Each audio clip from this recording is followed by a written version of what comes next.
Jangan lupa like, komen, dan subscribe channel YouTube TVRI Bengkulu dan nyalakan lonceng notifikasinya.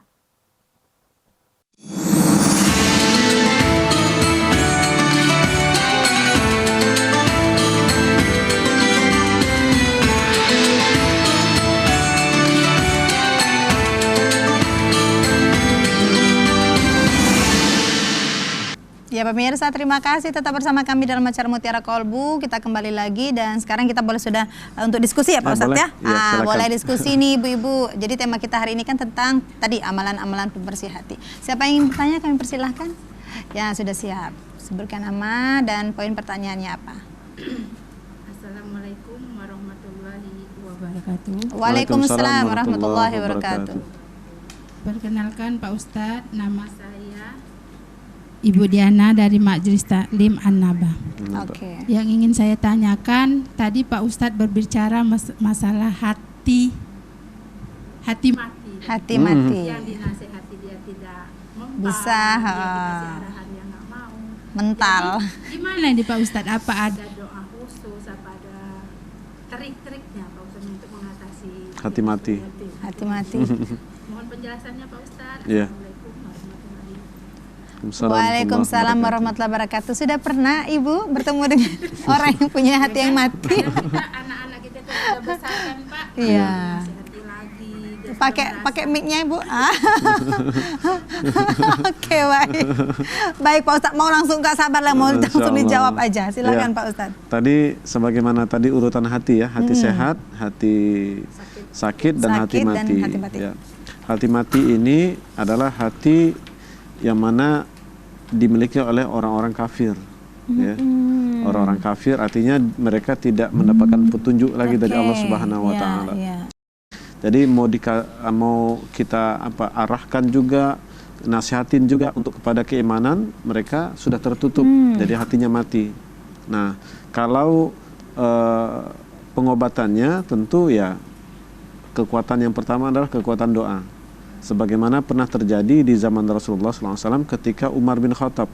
Umar bin Khattab itu hatinya mati, tertutup. Bahkan Nabi Muhammad SAW dimusuhinya ketika beliau belum masuk Islam.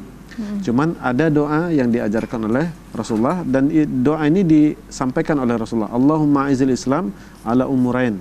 Ya Allah, muliakan Islam dengan dua Umar.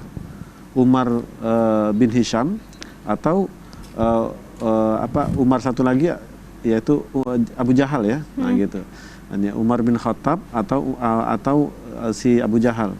Nah, maka Umar bin Khattab satu lagi atau Abu Jahal ya, dua tadi. Maka Allah Subhanahu wa taala memberikan hidayahnya kepada Umar bin Khattab ya.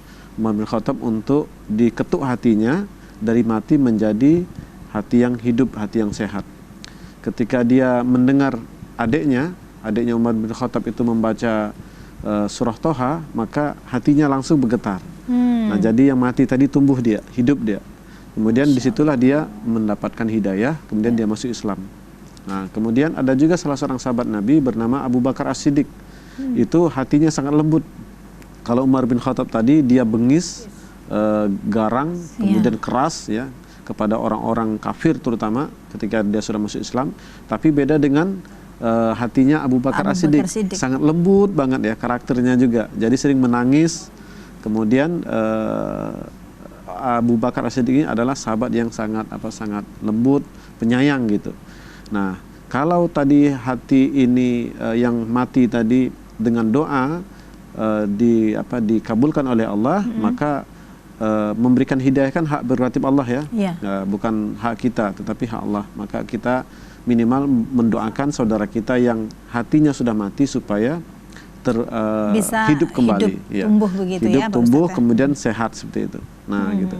Nah, itu barangkali Ibu berkaitan dengan hati mati tadi. Nah, kalau hati sakit itu banyak macamnya ini ya. Artinya dia seorang Muslim ya, bahkan juga orang beriman bisa kena sakitnya hati ya, hati yang sakit gitu. Kenapa dia bisa sakit hati atau hatinya sakit? Karena pasti diantaranya adalah faktor dosa, faktor maksiat. Karena sering melakukan perbuatan maksiat, jadi hati tadi ibarat kertas putih ya. Bahkan dalam hadis lain juga disebutkan kertas putih hati itu apabila terkena tinta hitam, Ya. nah itu dosa-dosa itu. Banyak akhirnya Lama-lama apa? jadi hitam semua. Jadi hitam semua. Ya, kalau sudah hitam semuanya, dia sudah berpenyakit, bisa menjadi mati. Nggak terbuka lagi, nggak sehat lagi, bahkan tidak bisa hidup lagi hatinya tersebut. Jadi kalau misalkan nauzubillah ya, seseorang ngajak dia keluar Islam, seseorang ngajak dia melakukan maksiat dosa-dosa besar, syirik gitu ya, dia mau. Nah, kenapa? Karena hati sudah mati gitu. Nggak mau lagi menerima nasihat-nasihat dari para ulama, dari ustadz, dari orang baik gitu. Jadi tetap dia menjalankan apa yang dilarang oleh Allah, terutama dosa-dosa besar, syirik seperti tadi ya. Akhirnya apa? Kalau dia mati dalam kesyirikan, hatinya juga mati, maka penyesalan seumur hidup bahkan sampai hari kiamat gitu. Nah, kalau hatinya mati, ini kita berlindung kepada Allah, jangan sampai kita kena hati kita mati gitu ya. Kayaknya kalau sekarang itu mungkin banyak yang hati yang sakit ya kalau kita temuin ya. Hati yang sakit. Kalau hati mati itu mungkin udah stadium berapa ya Pak Ustadz ya? Stadium 4 plus. Udah. Kayaknya jarang lah kita temui, apalagi kameramen kita kayaknya enggak deh. Itu hati yang sehat. Bersih hatinya. Bersih hati gitu ya. Baik, itu ya jawaban dari Pak Ustadz Adi Sucipto. Kami persilakan kembali kepada ibu-ibu yang ingin bertanya. Boleh? Ya, silakan. Assalamualaikum warahmatullahi wabarakatuh. Waalaikumsalam warahmatullahi wabarakatuh. Di sini tadi mengenai hati yang mati, Pak. Ya. Kan untuk menghidupkan, untuk menghilangkan hati yang mati. Tadi ada doa, kan dengan doa. Ya. Doa seperti apa itu, Pak? Kami Doanya khusus nggak doanya. Terima kasih, Pak Khusus, Ustaz. gitu ya. Assalamualaikum Baik. warahmatullahi wabarakatuh. Ya. Waalaikumsalam warahmatullahi wabarakatuh. Kalau doanya sendiri ada doa Bapak Ibu. Allahumma ati nafsi zakkaha. Ya Allah, Allahumma ati nafsi taqwaha. Ya Allah, karuniakan kepadaku ketakwaan. Wa zakkiha wa anta khairuz zakkaha. Dan bersihkan, nah gitu ya, jiwa kami ini, hati kami, sesungguhnya engkau sebaik-baik pembersih gitu. Nah itu pembersih hati tadi. Jadi Anta maula Allahumma ati nafsi taqwaha. Taqwaha. Misalkan kalau memang repot untuk ngapalnya Bapak Ibu, ibu-ibu semuanya, bisa dengan bahasa Indonesia. bahasa Indonesia. Ya Allah, anugerahkan kepadaku ketakwaan. Ya Allah, anugerahkan kepadaku gitu ya. ketakwaan. Mudah ngapal ya. Ya Allah, anugerahkan kepadaku ketakwaan dan bersihkan diriku, sesungguhnya engkau sebaik-baik pembersih jiwa, pembersih hati. Engkau sebaik-baik pembersih hati. Ya, gitu. Itu ada dalam hadis itu. Atau sebenarnya bisa juga kita membaca doa ya muqallibal qulub sabbit qalbi ala dinik. Pernah dengar Bu ya? Wahai yang maha membolak-balikkan hati, tetapkan hati kami untuk taat kepada Engkau. Bisa ya. Bisa, boleh. Bisa terakhir ya. Tapi nggak boleh dibaca kan Pak Ustadz? Dalam hati aja kan? Boleh dibaca. Oh, boleh ya? Boleh. Oh, katanya dalam hati aja. Enggak, Oh, boleh. boleh Dibaca, dilafazkan. boleh dilafazkan. Karena ada juga pendapat Iya, pas tujuh terakhir. pendapat ulama juga dibolehkan untuk Boleh ya mengeraskan melafazkan. suara. Oke. Di hati juga boleh. Jadi banyak-banyak berdoa aja. Ya Allah, Banyak-banyak lindungi berdoa. hati saya dari penyakit hati, apalagi hati mati. Allah, berlindung kita kepada Allah.